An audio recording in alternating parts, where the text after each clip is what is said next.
Le métier d'usineur consiste à usiner et à produire des pièces par enlèvement de matière jusqu'à l'obtention de formes et de dimensions définies à l'unité ou en série au moyen de machines conventionnelles à commande numérique ou de centres d'usinage. Ce métier est accessible avec un diplôme de niveau CAP-BEP à bac professionnel ou technologique en productique.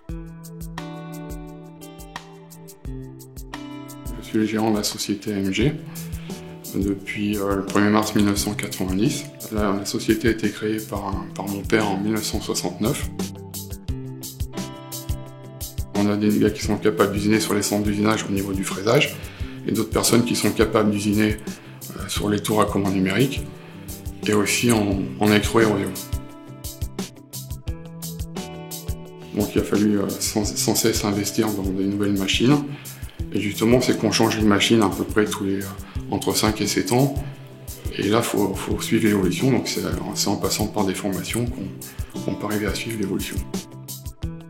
Ça nous a permis de se développer, de rentrer dans plusieurs secteurs d'activité comme l'automobile, l'aéronautique, le médical et aussi dans le domaine du luxe.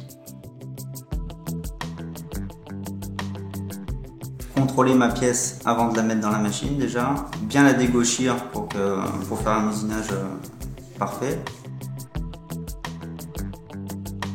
faire mon programme, contrôler mon programme avant de lancer mon usinage. Donc faire mon usinage après, une fois que l'usinage est lancé, j'ai juste à vérifier mes paramètres d'usinage. Et puis une fois que ma pièce est finie, je la contrôle et normalement c'est tout bon. Dans le métier, tout le monde aime pas les mêmes choses. Il y en a qui veulent être toute la journée sur des séries. Après, c'est un peu plus répétitif. Et après, il y a d'autres personnes, là, c'est plus mon cas, où je préfère faire une pièce unitaire un peu plus complexe, où ça demandait plus d'attention et tout. Mais derrière, il y a une plus grosse valeur ajoutée.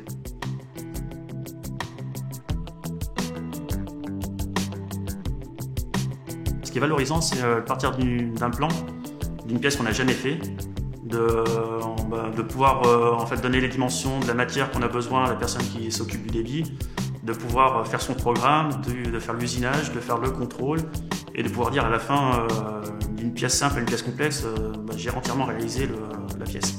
Ça, c'est très valorisant. Dans le département de l'Allier, près de 27 000 personnes travaillent dans le milieu industriel, soit un salarié sur 4. Le secteur de la mécanique avancée représente 8 300 emplois répartis dans 242 entreprises.